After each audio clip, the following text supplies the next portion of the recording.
All right, let's go ahead and get started. Hello, everyone. This is Drew Amoroso again, and thanks for joining us today for this week's edition of 11 at 11. I appreciate you being here, and congratulations to you for taking some time out of your busy week to work on yourself and on your workday.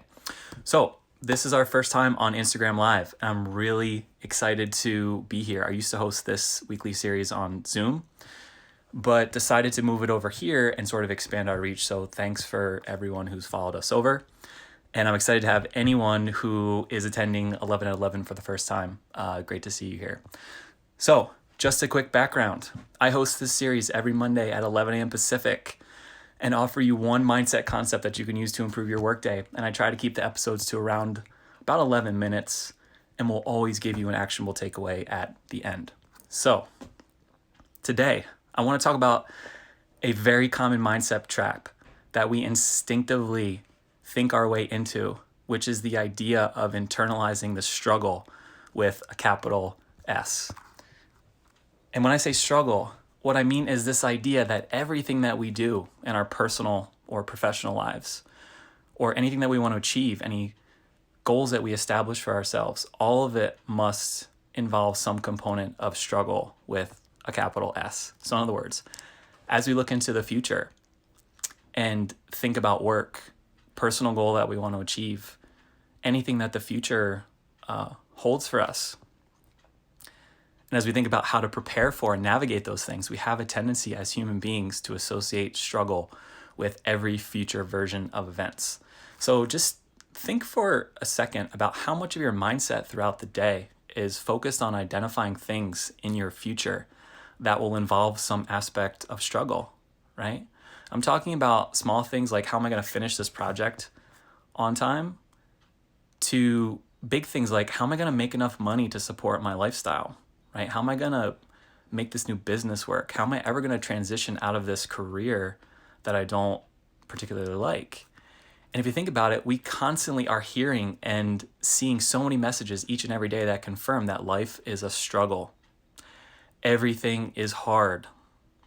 Work has to be hard. Relationships have to be hard. No pain, no gain. Right? Nothing in life is free. Nothing comes easy. Right? We've all heard and internalized all of those messages. And when we hear messages like that over and over and over again, it makes us think that that's just the way that things have to be. Right?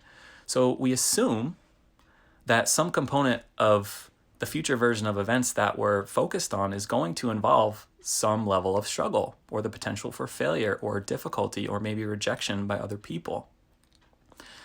So let me just give you a quick example from my life. I started my career as a lawyer, and I practiced law for about 6 years before founding my current tech startup. And as I'm sure you've heard before, there's a lot of data and a lot of folklore out there about how hard it is to start a startup. There's a lot of articles and data on how the overwhelming majority of startups fail. And you'll hear so many startup founders talking about the struggle with a capital S, right? How much you have to sacrifice, how hard it is to get funding, right? How there are pitfalls you have to navigate at every turn, right? And so for me as a brand new founder who had never started my own business, that was a narrative and a storyline that I internalized from the very beginning, right? So in other words, when I thought about what it would take to actually succeed, and when I thought about what my days would involve, I assumed and had immediately adopted the belief that every day had to be a struggle because that's what I had heard. Now, that's just one example, but I want you to take a second and try to call to mind an example from your own life where as you've thought about something that you've wanted to accomplish or achieve or to change, your mind was immediately drawn to the idea that doing it was going to involve some sort of suffering, right?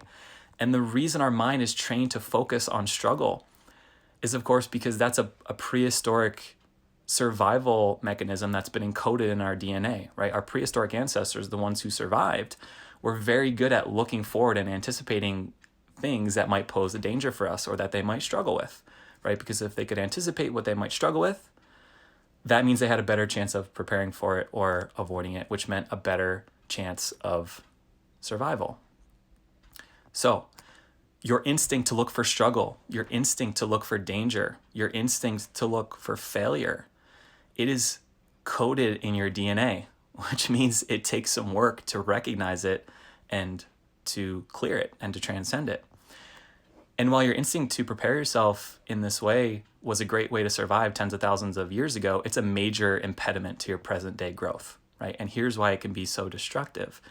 When we believe that we have to struggle, our attention is drawn to the struggle, right? We seek out struggle. We focus on it. We anticipate it. We spend our time thinking about it. We search for it because we've already been preconditioned to believe that it must exist, right? We've already told ourselves that it's going to show up at some point, and so that means we're constantly peering around every single corner looking for it. And when we get even the faintest signal that something isn't going our way, we immediately say, there it is. I knew it would eventually show up, right? Things couldn't have stayed this good for as long as they have without something going bad, right? And what we do is create this self-fulfilling prophecy, and the struggle is at the center of it. So this instinctual response, if we look a little closer at this, at the end of the day, this instinctual response is really just causing us to create a story, right?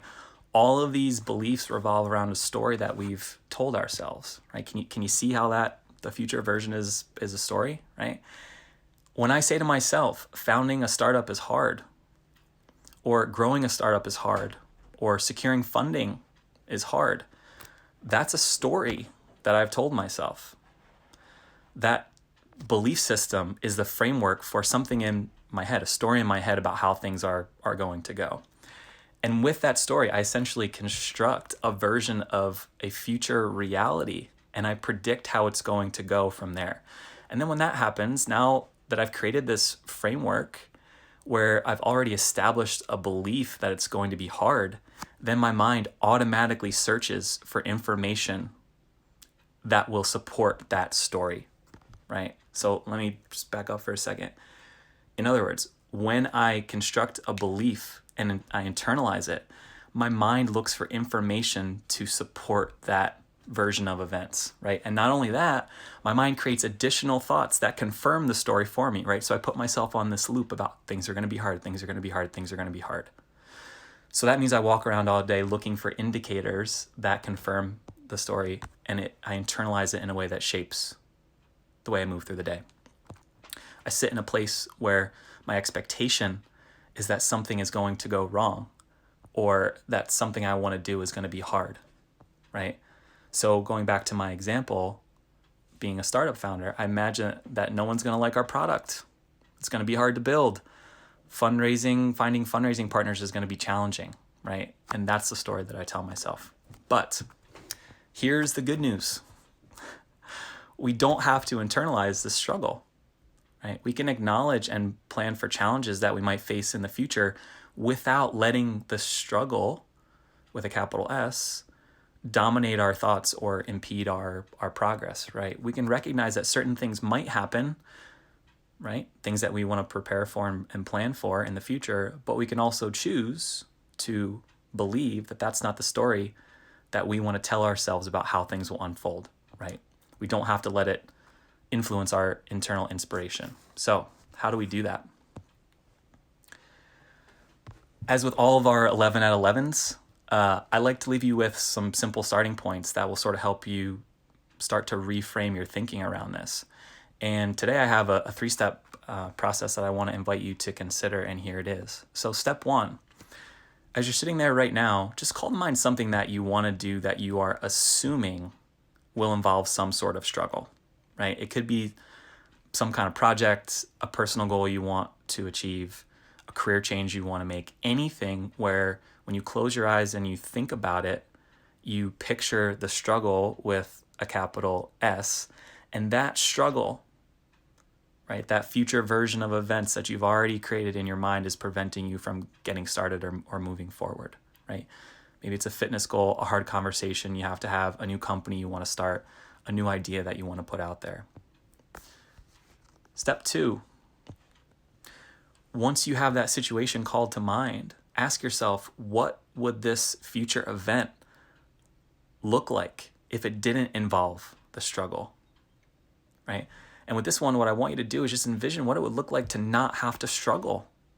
We spend so much time thinking about the struggle and trying to prepare for it. But what I'm inviting you to do is to flip that. I'm inviting you to tell yourself a different story, right, about what it will be like to do this thing. What if changing your career was a smooth process? What if launching your business was seamless? What if that project that you're working on turns out better than you think, right? If you're going to tell yourself a story, here's the main point. If you're going to tell yourself a story, why not tell yourself one that has you succeeding, right? Why not have it be one that has everything being smooth, a smooth process? Now you might be thinking, well, that's unrealistic. I know at some point I'm going to encounter something that will be hard or challenging. And my response is maybe, but what good does envisioning that struggle provide you and internalizing it? I'm not suggesting that you don't anticipate obstacles and plan for them, right? That's a very healthy and necessary thing to do. What I'm suggesting is you catch yourself spending time when you're inside of and internalizing a story that involves a future struggle that may never come to pass, right? That is wasted time, right? You can plan and prepare without internalizing a future struggle. And then third and finally, step 3, every time you catch yourself internalizing the struggle, spend a few seconds replacing that future version of events with a struggle-free story, right? So this is an opportunity to catch yourself and reframe your thoughts. So in my example, when I catch myself saying, no one's going to like this product that we're building, I catch myself and envision us helping thousands of people live a better life by using our technology, right? Thousands of people. So when I catch myself saying, you know what, no one's going to like this, that's a future struggle. There's no evidence to support that. Instead, I say, our technology is going to help thousands of people. And I envision them smiling, and I envision them being happy and giving us positive feedback, and our team feeling excited about how we're changing the world, right? That's a story that I want to tell myself. And when I tell myself that story, I'm much more likely to attract information and inspiration and ideas that confirm that version of events. So to quickly recap, step 1, call to mind something that you want to do that you are assuming will involve some sort of struggle. Step 2, once you have that situation called to mind, ask yourself, what would this future event look like if it didn't involve struggle, right? And then step 3, every time you catch yourself internalizing that struggle, spend a few seconds replacing that future version of events with a struggle-free story. Okay. Thanks again for joining, everyone.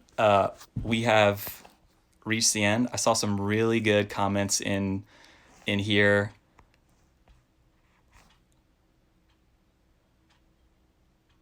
Yeah.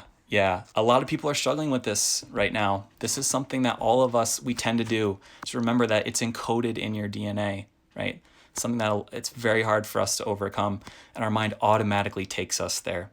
So just remember the 3 steps I outlined, walk through them. It's a process. Sometimes it takes a while to reroute those thoughts, but you can do it. Okay. Thanks again for joining, everyone. Would love to connect with you and get your help spreading the word about this series. If you could share it with a friend or give us a shout out on social media, that would be awesome. There's a link in my bio that you can use and follow to sign up for notifications about future episodes, or also for my daily blog posts that I send out. We also record these episodes and post them to YouTube. So if you want to go back and watch them later, you can certainly do that. We'd love if you could like the episode and subscribe to our channel. That just helps us reach even more people. Okay, that's it for this week. Same time next week, 11 a.m. Pacific, next Monday, December 7th. I will see you then. Go have a great workday.